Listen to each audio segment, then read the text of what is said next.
Welcome to this tutorial on how to cut the crap from your Twitter feed on Butterscotch.com.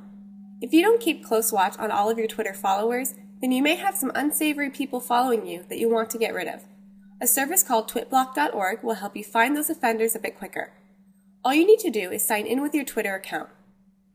Then they'll begin to scan your followers and look for clues like whether or not they follow a whole lot of people at once or if they neglect their Twitter account.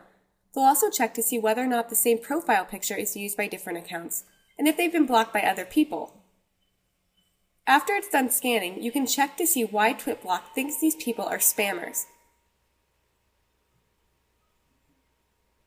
You can choose to mark them as not spam, you can block them, or report them.